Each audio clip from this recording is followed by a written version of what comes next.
Long before science and sonar revealed the secrets of the ocean, ancient civilizations stood at the edge of vast, dark waters and filled the silence with stories. The deep sea, unreachable, invisible, and unknowable, was not merely a body of water, it was a portal, a place where the laws of the land no longer applied. And so, they imagined gods, monsters, and worlds beneath the waves. In Mesopotamia, the cradle of civilization, water was both life and chaos. The Epic of Gilgamesh speaks of the sea as a realm of mystery and death. The Babylonian goddess Tiamat, the embodiment of saltwater chaos, was believed to give birth to monsters that roamed the abyss. She was the sea primordial, unknowable, and terrifying. Ancient Egyptians revered the Nile but feared the open sea. To them, the Mediterranean was an unpredictable force, a place where their gods had little power. Their ships hugged coastlines, always cautious of deeper waters, where serpents and demons were believed to dwell. The Greeks, more adventurous at sea, gave names and shapes to their ocean fears. Poseidon, lord of the seas, held power over earthquakes and storms. Sea monsters like Scylla and Charybdis symbolized the deadly uncertainty of marine navigation. Even the brave Odysseus was humbled repeatedly by the ocean's fury, a narrative echoing the real dangers of ancient faring. To the Romans, the sea was both a military highway and a spiritual borderland. Fishermen whispered of strange creatures, hauled from the depths, creatures without names, shapes that defied taxonomy. Pliny the Elder, one of the earliest naturalists, cataloged sea dragons and giant fish with horns, illustrating how myth and curiosity blurred into a fragile attempt at science. Farther east, Chinese dynasties respected the sea's rhythms through trade and astronomy. Yet even they told stories of dragons dwelling beneath ocean waves, protectors or punishers depending on human virtue. Indian epics, such as the Mahabharata, described undersea cities and cosmic oceans that held the weight of the universe. Even the Polynesians, master navigators who crossed thousands of miles using stars and ocean swells, passed down tales of gods who lived at the ocean's floor. Their knowledge of the sea surface was unmatched, but what lay beneath was still the realm of gods. These ancient perspectives, though fantastical, reflected something deeply human, the fear of the unseen. The deep sea became a canvas on which cultures projected their hopes, warnings, and mysteries. For thousands of years, its silence was sacred, respected, feared, and left untouched. As human technology advanced, so did human ambition. The 15th to 18th centuries birthed the age of exploration, driven by trade, conquest, and curiosity. Empires raced to map coastlines and conquer the seas, but even then, the deep ocean remained an enigma, a vast and dark frontier beneath the ships. Sailors on vessels bound for India or the New World could only guess at the sea's true depth. In 1521, during his circumnavigation of the globe, Ferdinand Magellan's crew tried to measure the Pacific Ocean's depth with a weighted line. They dropped it overboard, and it kept going and going. No bottom in sight. The moment was both thrilling and terrifying. It confirmed what many had feared. The ocean was deeper, darker, and more bottomless than anyone had imagined. Throughout the 16th and 17th centuries, efforts to study the ocean were incidental to navigation. Explorers like James Cook, Abel Tasman, and Vasco da Gama mapped coastlines, recorded currents, and documented sea life, but none had the tools to probe the abyss. Still, every long voyage brought back strange stories: glowing waters, deep sea, fish with lantern eyes, and terrifying squids longer than ships.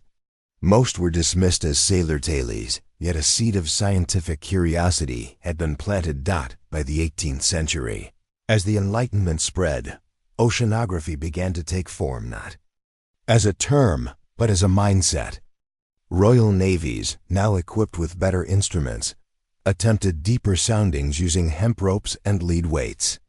They gathered mud samples, documented salinity and temperature changes, and charted underwater ridges. But these were still blind.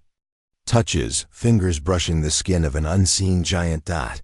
Then came the HMS Challenger expedition, 1872 to 1876, a true turning point. Commissioned by the British government and staffed with scientists, it was the first expedition in history dedicated solely to studying the deep ocean. Over nearly 4 years, the Challenger traveled 70,000 nautical miles, took 492 soundings, and dredged thousands of samples from the seafloor.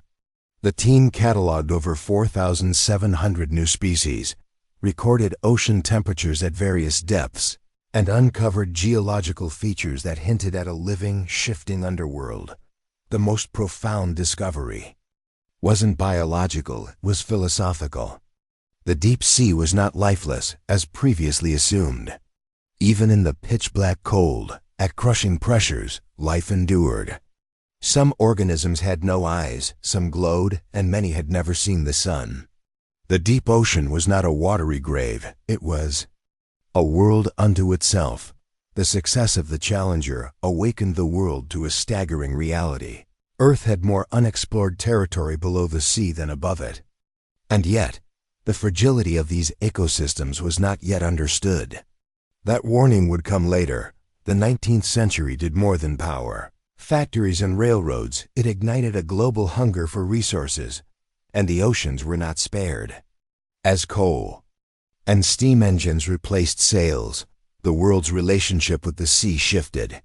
Ships no longer needed to rely on wind. They could go farther, stay longer, and haul heavier loads. The sea was no longer an obstacle, it became an opportunity.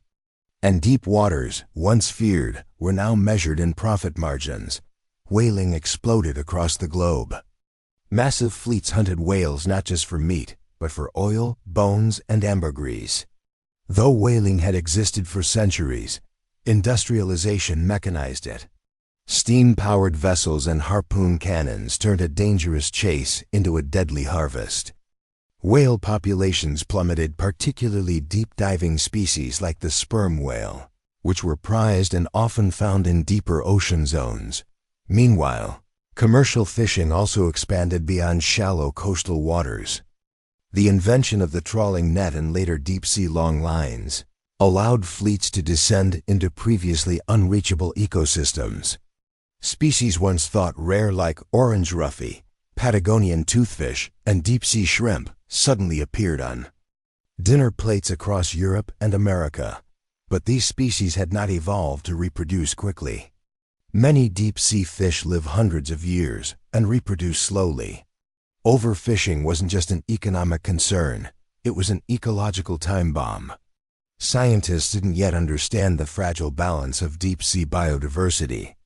But the warning signs were already appearing in declining catches and disrupted food chains. The Industrial Revolution also brought pollution. Rivers carried untreated factory waste into the oceans. Heavy metals, chemicals, and industrial byproducts began their slow descent into the deepest trenches, settling into silt like ticking time bombs. We now know that mercury, lead, and arsenic, all industrial byproducts, can accumulate in the bodies of deep-sea creatures, poisoning ecosystems far removed from any human settlement. Perhaps the most dangerous legacy of this period was this: the deep sea, once sacred and untouched, became a commodity. It was no longer a place of wonder, it was a warehouse. One to be plundered, not preserved. The dawn of the cold war in the mid-20th century transformed the oceans yet again, not into a source of resources, but into a theater of global espionage and military power. The deep sea became not just valuable, but strategically critical. With nuclear weapons came submarines, sleek, silent, and terrifyingly powerful. The United States and the Soviet Union poured billions into undersea research, not to understand ecosystems, but to gain an advantage in warfare. Submarines prowled ocean trenches, carrying enough firepower to end human civilization. And so, the deep sea became a hiding place. a cold, black realm where doomsday machines lay in wait. To track these vessels, both sides installed underwater listening systems. The U.S. built the SOS U.S. Sound Surveillance System, an array of hydrophones stretching across the ocean floor. The seabed was now wired, monitored, and weaponized. Ocean currents, thermoclines, and sonar distortion layers became topics not just for scientists, but for generals. In 1968, the Soviet submarine K-129 mysteriously sank in the Pacific. The U.S. launched a secret CIA operation, Project Azorian, to recover it from 16,500 feet below the surface. The effort was enormous. A custom ship, the Glomar Explorer, and an arm capable of lifting a wreck from the abyss. The project was only partially successful, but it revealed one thing: the deep sea was now a battleground of secrets. Nuclear weapons weren't the only things sinking. Aircraft carriers, spy satellites, and entire bombers occasionally vanished into ocean depths, many with radioactive payloads. Some were never recovered. We now know of dozens of lost nuclear weapons, scattered across trenches and continental slopes, silently decaying, each one a threat to marine life. And perhaps one day, to us, even scientific exploration during this era was often dual use. Submersibles like Alvin, used by Woods Hole Oceanographic Institution, made headlines for discovering hydrothermal vents, but they were initially funded in part by the U.S. Navy for military applications. Alvin also helped locate the wreck of the Titanic, but that mission itself was a cover for checking on the remains of 2 sunken nuclear submarines. While Cold War ambitions advanced ocean technology, they also polluted and militarized the deep sea. Wreckage, sonar noise, radioactive leakage, and deep-sea dumping of waste became part of the underwater landscape. By the 1980s, the deep ocean had become a dumping ground for not only military secrets, but for humanity's most dangerous leftovers. What was once myth, then mystery, and finally a source of wealth, was now a contested war zone. And still, few considered the long-term impact on the fragile life clinging to the ocean floor. By the late 20th century, as humanity reached toward the stars, it finally began to look downward into the deepest parts of its own planet. In 1960, oceanographer Jacques Piccard and U.S. Navy Lieutenant Don Walsh boarded the bathyscaphe Trieste, descending into the Challenger Deep, the lowest known point in the Earth's oceans, nearly 36,000 feet below the surface. Their descent took nearly 5 hours into total darkness and crushing pressure. When they finally touched the seafloor, they were shocked not by the pressure or isolation, but by what they saw: life. A flatfish-like creature swam past their viewport. The deepest part of the Earth was not barren, it was alive. This moment shattered a scientific belief held for decades, that the deep sea was too cold, too dark, and too pressurized to support life. In reality, the deep sea was teeming with bizarre, resilient ecosystems, ones that had evolved in isolation for millions of years. In the 1970s, scientists made another groundbreaking discovery. Near the Galapagos Rift, deep-sea submersibles observed hydrothermal vents, fissures in the seafloor that emitted mineral-rich water heated by magma. Around these vents, they found thriving ecosystems of giant tubeworms, clams, and extremophiles organisms that survived not on sunlight, but on chemosynthesis. Using the Earth's internal heat. It was like finding alien life on Earth. These discoveries sparked a wave of public fascination and scientific investment. Documentaries by Jacques Cousteau, deep sea dives by Dr. Sylvia Earle, and marine conservation efforts by organizations like NOAA brought the ocean's mysteries to the surface. But with this excitement came a dawning fear: the very act of discovering the deep sea could be the first step in destroying it. By the 1980s and 1990s, scientists were warning that human activity, pollution, overfishing, sonar, and waste dumping was altering ecosystems that had existed undisturbed for millennia. Plastic particles were found in deep-sea sediments. Mercury levels in deep-water fish were rising. Entire populations of deep-sea corals, some thousands of years old, were being pulverized by bottom trawling nets. A movement emerged, calling for global protection of the deep sea. Yet legal frameworks were weak. Most of the ocean floor lies in international waters beyond the jurisdiction of any one country. The deep sea was now known, but still lawless, and that made it all the more vulnerable. As the 21st century dawned, a new threat emerged, one that didn't come from oil spills or lost submarines, but from our modern hunger for technology. Every smartphone, electric vehicle, and renewable energy device depends on rare earth metals, lithium, cobalt, manganese, nickel. And while mining these on land often causes deforestation, pollution, and exploitation, the ocean seemed to offer a cleaner alternative. Across vast stretches of the deep seabed, especially in the Clarion-Clipperton zone of the Pacific, lie billions of polymetallic nodules, potato-sized rocks rich in rare metals formed over millions of years. The idea was simple: send robots to harvest these nodules from the ocean floor, process them, and power the future. But scientists raised the alarm. The ocean floor is not just mud and rocks, it's home to ancient, fragile ecosystems, many of which are still unexplored. These nodules often serve as habitats for deep-sea species that exist nowhere else on Earth. Mining them would mean vacuuming up the seabed, destroying microhabitats, and potentially extincting species before we even discovered them. Worse, the sediment plumes stirred up by deep-sea mining could drift for hundreds of kilometers, smothering coral, fish, and filter feeders that rely on clean water.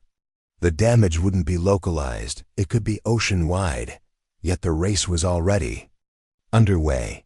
Corporations from China, Canada, the UK, and Norway secured licenses through the International Seabed Authority, ESA, a little-known UN body with the power to permit mining in international waters. Critics pointed out that ESA had conflicting interests, tasked with both protecting and exploiting the ocean. Meanwhile, developing nations were promised wealth and green technology at the cost of ocean health. In Papua New Guinea, an experimental deep-sea mine project called Solwara 1 collapsed after public backlash and financial ruin. But the blueprint had been set. Deep-sea mining was not science fiction, it was imminent. By the 2020s, environmental groups and scientists began demanding a global moratorium on deep-sea mining.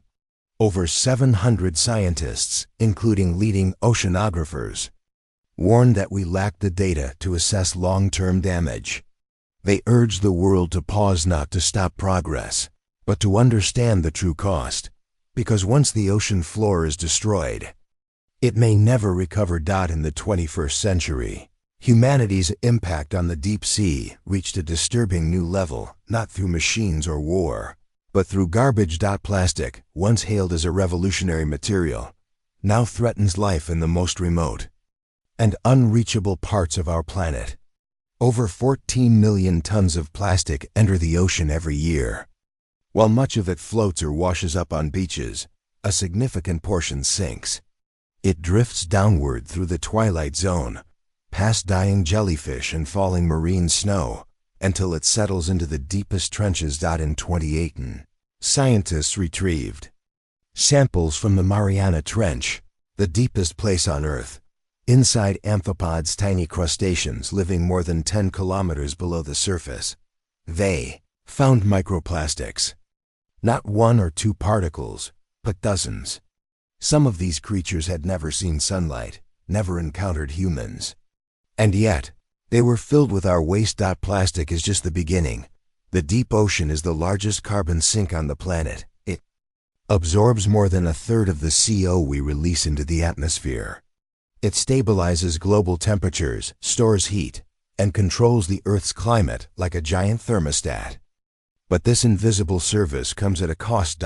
As the ocean absorbs carbon, It becomes more acidic, a process known as ocean acidification. For surface dwellers like coral reefs, this is already catastrophic.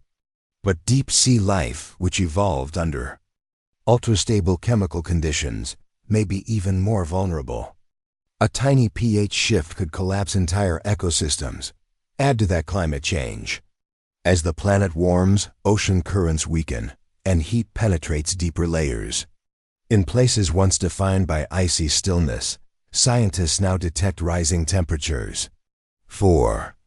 Creatures adapted to stable cold, like deep-sea sponges, brittle stars, and slow-moving fish.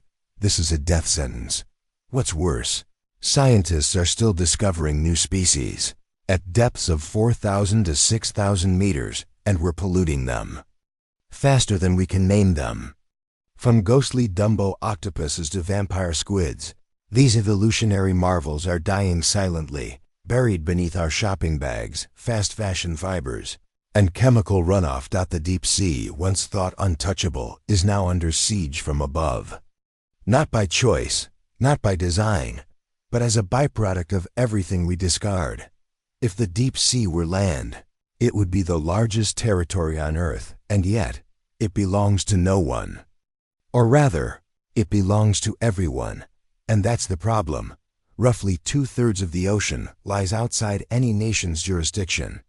These international waters, the so-called high seas, are governed by patchwork treaties, ambiguous guidelines, and organizations with limited power.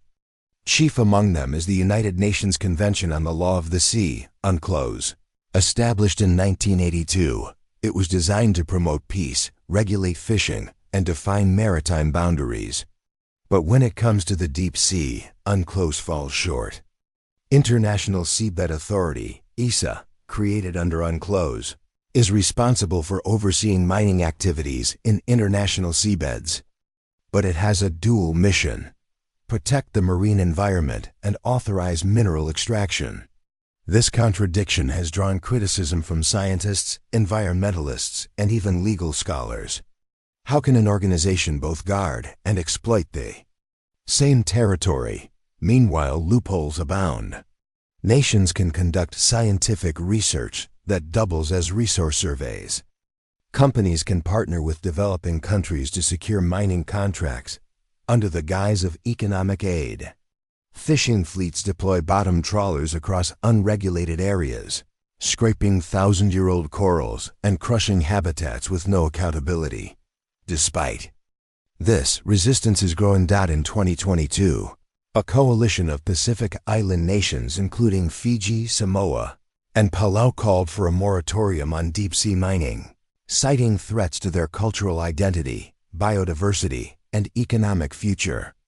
France soon joined, declaring that deep-sea ecosystems should be off-limits until further scientific understanding is gained. At the same time, the Biodiversity Beyond National Jurisdiction, BBNJ, treaty, sometimes called the High Seas Treaty, gained momentum.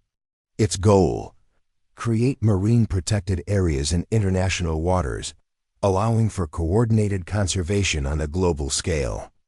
But as of now, enforcement remains weak, funding is uncertain, and many nations have yet to ratify the treaty.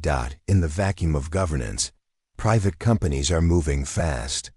Tech billionaires fund robotic deep-sea harvesters. National navies test autonomous submersibles. Corporations invest in mapping the seafloor, not for protection, but for profit. This is the paradox. The deep sea is critical to human survival, yet no one is fully accountable for its fate. We stand at a turning point. Either we treat the deep sea as the last wild sanctuary on Earth, or we allow it to become the final sacrifice in the name of short-term gain.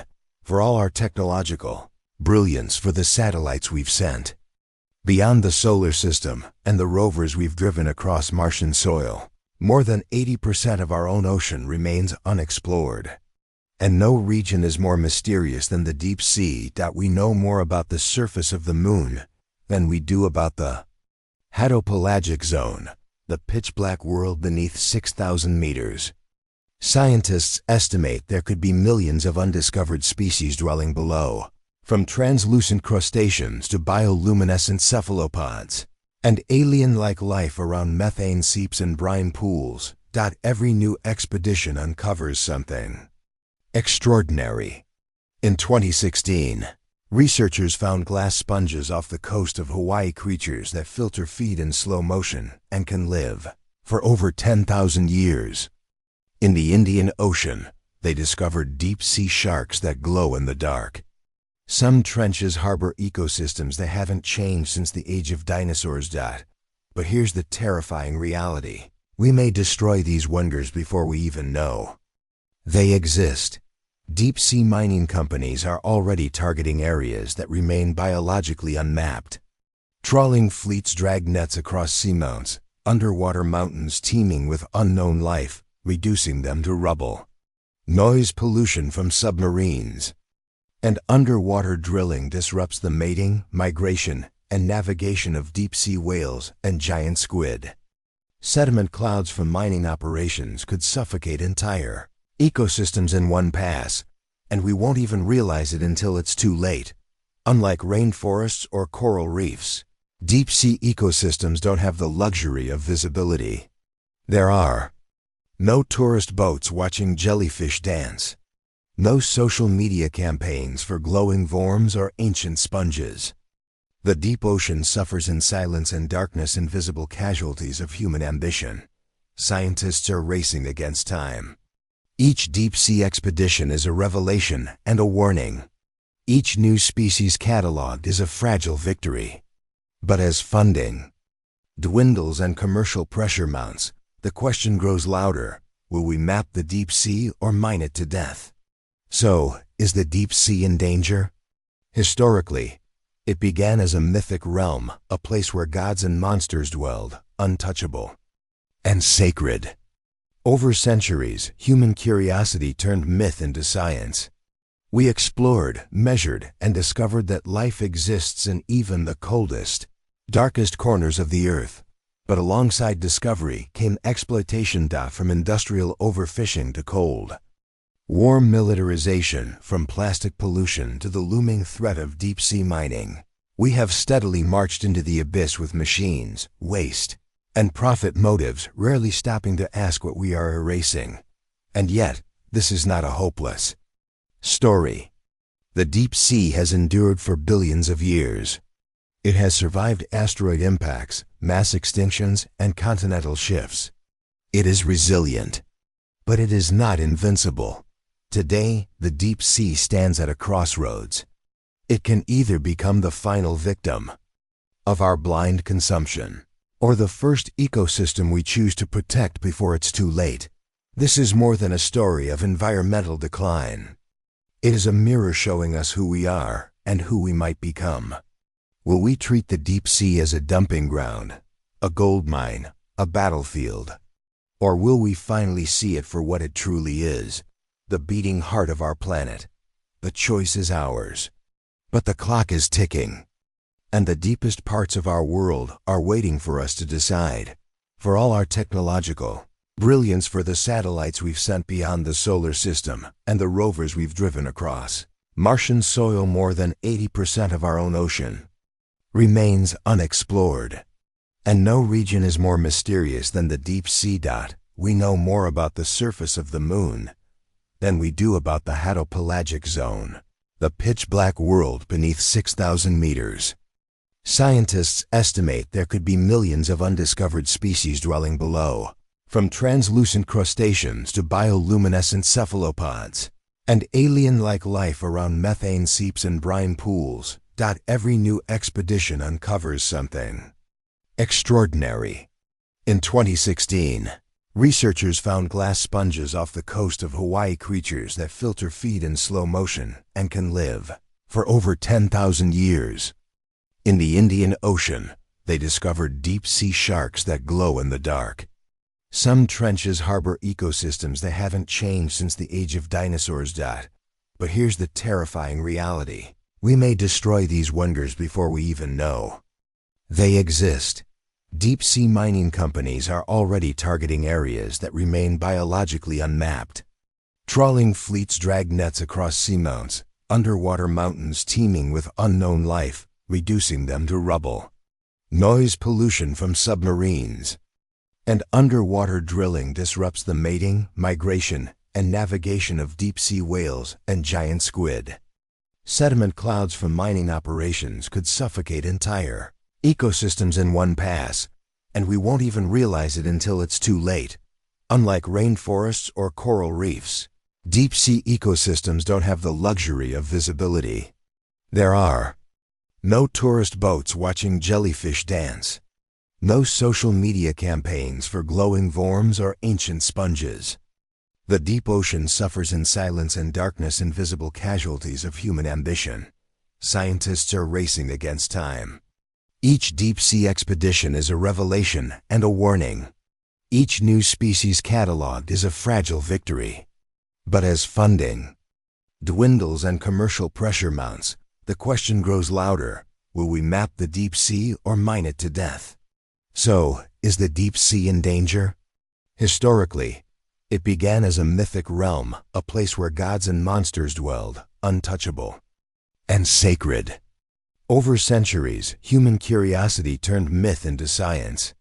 We explored, measured, and discovered that life exists in even the coldest, darkest corners of the earth. But alongside discovery came exploitation, from industrial overfishing to cold war militarization, from plastic pollution to the looming threat of deep-sea mining. We have steadily marched into the abyss with machines, waste, and profit motives, rarely stopping to ask what we are erasing. And yet, this is not a hopeless story. The deep sea has endured for billions of years. It has survived asteroid impacts, mass extinctions, and continental shifts. It is resilient, but it is not invincible. Today, the deep sea stands at a crossroads. It can either become the final victim of our blind consumption, or the first ecosystem we choose to protect before it's too late. This is more than a story of environmental decline. It is a mirror showing us who we are and who we might become. Will we treat the deep sea as a dumping ground, a gold mine, a battlefield? Or will we finally see it for what it truly is, the beating heart of our planet? The choice is ours. But the clock is ticking, and the deepest parts of our world are waiting for us to decide. Narrate a powerful, emotional, and historically grounded story in 10 parts, tracing the evolving relationship between humanity and the deep sea. Each part should sound immersive, intelligent, and voiceover ready. The tone should be haunting, cinematic, and educational, combining mythology, scientific discovery, environmental warnings, and modern ethical dilemmas. Include vivid imagery, narrative tension, and psychological impact throughout.